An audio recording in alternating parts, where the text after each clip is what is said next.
ओम त्र्यंबकम यजामहे सुगंधिन पुष्टिवर्धनम उर्वारुकमिव बंधनान मृत्युर्मुक्षीय मामृतात्। अर्थ, हम भगवान शिव जी की पूजा करते हैं जिनके 3 नेत्र हैं और जो हर श्वास में जीवन शक्ति का संचार करते हैं।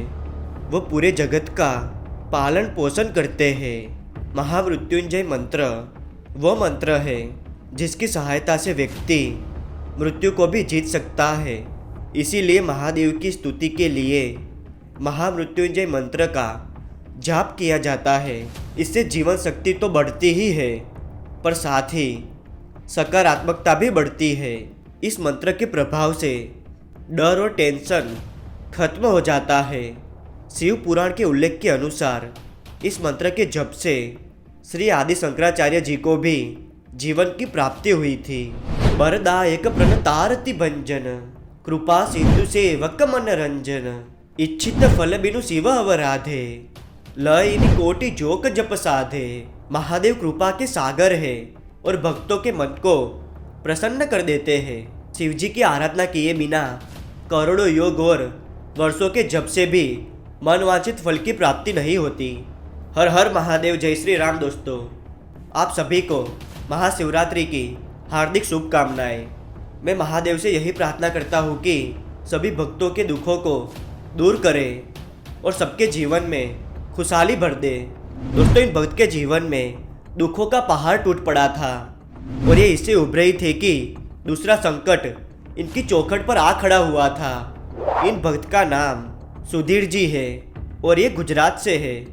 कैसे महादेव ने इनकी सहायता की और कैसे इन्हें हिम्मत दी, आइए जानते हैं। नमस्कार दोस्तों, मेरा नाम है विवेक और स्वागत है आपका विवेक क्रिएशन स्टोरीज में। आइए आगे कहानी इनके नज़रिए से शुरू करते हैं। नमस्कार, मेरा नाम सुधीर है और मैं अहमदाबाद से हूँ। मेरे परिवार में सभी श्री महादेव के भक्त हैं और मैं भी बचपन से श्री महादेव की पूजा कर रहा हूँ। उन्हीं की कृपा से मेरी शादी हुई और अच्छी बात यह है कि वो भी प्रभु की सच्ची भक्त है।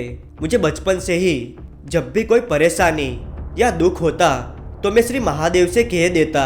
मैंने उन्हें मेरा दोस्त और गुरु बनाया है और हर गुरु पूर्णिमा को मैं प्रभु से प्रार्थना करता हूँ कि वो मेरा मार्गदर्शन करे और जीवन में मैं कभी कोई गलत काम न करूँ, ऐसा आशीर्वाद दे। मेरी शादी को 3 साल हो गए थे।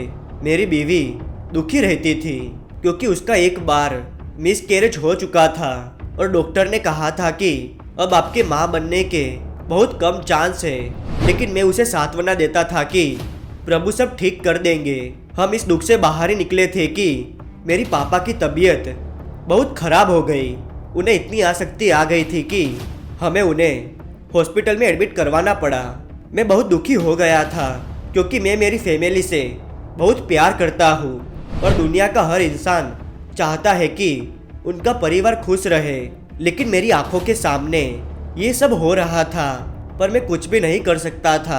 जो व्यक्ति सच्ची भक्ति करते हैं उन्हें जीवन में कठिन परीक्षा देनी ही पड़ती है। इसीलिए मैंने हार नहीं मानी। मैं प्रभु के पास गया और उनसे प्रार्थना करी कि वो सब ठीक कर दे। मैं मंदिर में करीब 2 से 3 घंटे बैठा रहा और प्रभु के नाम का जप कर रहा था। फिर मैं पापा के पास गया और उनके पैर दबाए। मेरी आंखों से आंसू निकल रहे थे उनकी ये हालत देखकर, क्योंकि आज से पहले मैंने कभी भी पापा को ऐसे नहीं देखा था। मैंने पापा के फ़ोन में महामृत्युंजय मंत्र चालू कर दिया और उसे रिपीट मोड पर रखा। मैंने मम्मी और मेरी बीवी को घर छोड़ दिया और पापा के पास पूरी रात बैठा रहा। मैंने तभी फ़ोन में महादेव का फ़ोटो देखकर कहा कि प्रभु, मेरे पिताजी को ठीक कर दीजिए। मैं आपके धाम काशी पैदल आऊँगा और प्रभु, मेरी माँ और मेरी बीवी का भी ख्याल रखना। ऐसा कहकर मेरी आंख लग गई। तभी मुझे ऐसा लगा जैसे प्रभु मेरे साथ हो। मेरी आंखें अचानक खुल गई पर कमरे में मैं और पापा ही थे। पर उस वक्त मुझे बहुत सुकून मिल रहा था, जैसे मेरा सारा टेंशन चला गया हो वैसा लग रहा था। सुबह मैं घर गया और नहा धोकर प्रभु के मंदिर में जाकर चंदन लिया और उससे पापा के सिर पर तिलक कर दिया। मुझे नहीं पता कि मैंने ऐसा क्यों किया। शायद प्रभु ही मुझसे ऐसा करवाना चाह रहे होंगे। 2 दिन में पापा बिल्कुल ठीक हो गए, जैसे उन्हें कुछ हुआ ही ना हो। उस बात को थोड़े दिन गुजरे, सब ठीक हो गया। लेकिन मेरी बीवी को दुख था, और वो किसी भी औरत को हो सकता है जब उसका बच्चा उससे छीन जाए। वो रोज महादेव से प्रार्थना करती थी, और मेरी माँ भी महादेव को जल चढ़ाते वक्त हमारे लिए कामना करती थी। उस बात को 2 महीने हो गए। मेरी बीवी प्रेग्नेंट हुई। हम सब बहुत खुश थे कि प्रभु ने हमारी सुन ली। वक्त आने पर प्रभु सब देंगे जिसके हम हकदार हैं। वैसे भी प्रभु तो भोले हैं, बस एक बेलपत्र में खुश होकर भक्तों को आशीर्वाद दे देते हैं। हमारे लिए महादेव ही सब कुछ है, क्योंकि उन्होंने समय समय पर हमारा साथ दिया और हमें भरोसा दिलाया कि वो हर परिस्थिति में हमें संभाल लेंगे। प्रभु ने जैसे हमारी सहायता की, वैसे ही सबकी सहायता करे। हर हर महादेव। दोस्तों, मैं हम सबकी ओर से सुधीर जी का धन्यवाद करना चाहता हूँ कि उन्होंने अपना अनुभव हम सबको बताया। शायद वो अभी पैदल चलकर काशी पहुँच गए होंगे। दोस्तों, काशी से एक कहावत याद आ गई, चना चबे ना गंगा जल, जो पूर्वे करतार, काशी कभी ना छोड़िए, विश्वनाथ दरबार। दोस्तों, अगर आपके पास ऐसे विश्वास और चमत्कार से जुड़ी कहानी हो तो हमें मैसेज या वॉइस रिकॉर्डिंग भेज सकते हैं। लिंक नीचे डिस्क्रिप्शन में दिया है। और अगर आपको ये वीडियो पसंद आया हो तो इसे लाइक कर दीजिए। चैनल पर नए हो तो इसे सब्सक्राइब जरूर कीजिएगा, और कमेंट में प्रभु का नाम अवश्य लिखिएगा। और ये वो कमेंट्स है जो मुझे बहुत अच्छे लगे, ऐसे ही साथ दीजिएगा। और अगर हो सके तो इस वीडियो को अपने परिवार वालों और दोस्तों के साथ जरूर शेयर कीजिएगा, जिससे प्रभु की महिमा सबको पता चल सके।